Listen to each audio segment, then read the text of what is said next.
right, well, welcome to the August Update News Station.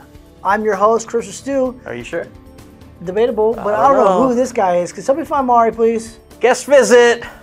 Mari, come back. Guest quick. would mean invited. I need help. Invited. Fast. You're not invited. This was a forced. I'm crashing the party. Yes. I told you, this is my house. This is the house that Rye built. Let's make sure we're all clear here. That's right. This was not an invite. Playing by a new set of rules now. Hi, Caramba. Can we get to the news station, please? Yeah, Jeez, yeah. All right, so we're giving you, what, August numbers at this point? I mean, maybe Here we are in September. October? We're going to give you August numbers, and here's how they shaped up. We had 1,100 sales in the month of August, which was actually 100 more sales than we had in July, right? So I know you guys are hearing the news, and you're hearing all kinds of great things about real estate, sometimes not so great things about real estate, but the reality is everybody, Ryan, stop we it. actually had more sales. The average price point was a little bit lower. We went down by about $30,000. It's still a little over $1 million. I think it was $1 million.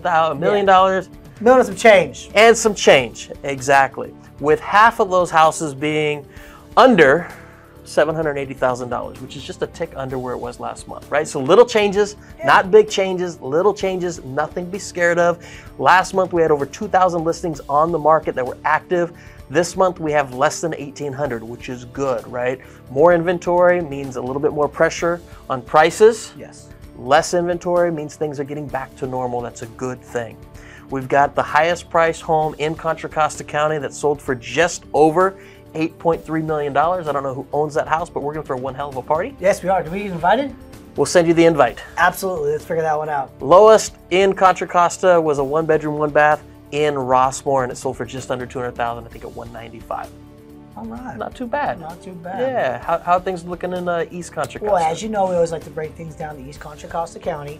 In the month of August, we had just over 300 sales, which is about the same as last month, which is good. Also, average sales price was at $730,000, which is a little bit below last month of $740,000. Also, active inventory right now, we have 644 active listings currently on the market, basically right around the same amount we had last month. So as you can kind of see, we're pretty much into a neutral market in general, not a big uptick one way or the other. Our highest priced home was in good old Discovery Bay at 1.85, so you know they're living nice on the water. I'm hoping to be invited to that housewarming party because I imagine they have a boat and it will be a fun time. Invitation in the mail. In the mail. Hopefully they get it to us. By the way, 2157 Country Hills Drive, Suite 206, if you want to invite me to that property. That being said, also lowest property was in Antioch. It was a little 2-bedroom, 2-bath townhouse at about $235,000. So as you can see, East Contra Costa County has kind of been very neutral, and I imagine it's going to sit away for a little bit longer, but most experts expect the fourth quarter inventory is going to start to come down. And with inventory coming down, that's going to keep values higher, right? Less inventory long-term means more value. There's less things to get after, right? So good news going into the fourth quarter for homeowners. Values will stay pretty much right where you're at. Now, with that being said, I would also like to say, if you're a buyer and you're on the fence or you're thinking about buying right now, there's probably a nice little 2, 3, maybe a 4-month window of opportunity here. Absolutely. Where the market's still trying to figure some things out. We're still trying to get to balance. So if you're a buyer and you're looking to pull the trigger within the next 3 to 4 months, I think you got a nice little window here. If you have questions, you know who to call. Absolutely. And we'll be here for anything that you need. I'm going to take it back to the studio to Michael Gordon. He's going to give you your lending update. Mikey G.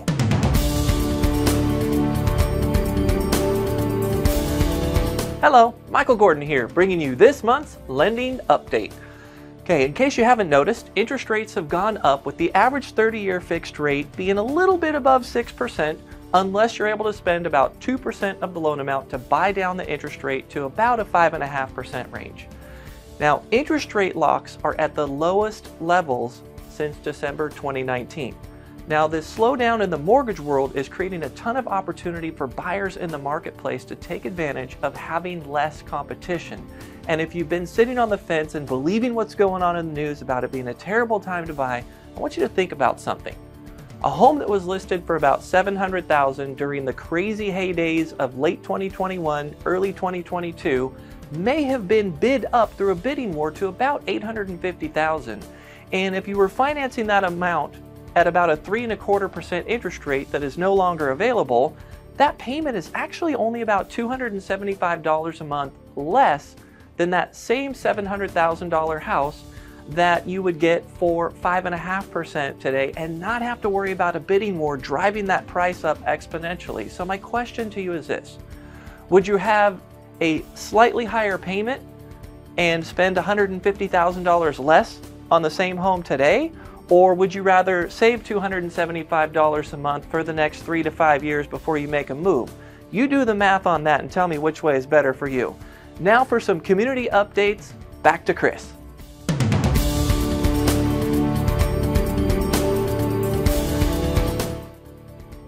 Well, thank you for tuning in to our August community update. As you know, we have partnered with Ticket to Dream, which is a nonprofit that helps foster youth nationwide just be kids. We've done lots of community events over the last couple of years, but to be honest with you, we want to know what you want to see and where you would like to help.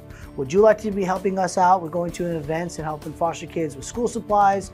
Coming up here shortly, we're going to be doing a toy drive to make sure we give kids a toy around the holiday season. But anything that you'd like to know more about for the community, maybe it could be a restaurant you want to know more about, or anything that you like, please reach out to us and we'll be more than happy to make sure our community update is also here to help serve your needs. If you have any questions at all, you want to know more about how we can get involved, please reach out. We'll be here. Thank you for tuning in. Hopefully you enjoyed our August news station. If you have any questions on the future, please reach out. I'll be more than happy to answer any questions you have. Can we do one thing real quick? Can we ask for Mari back?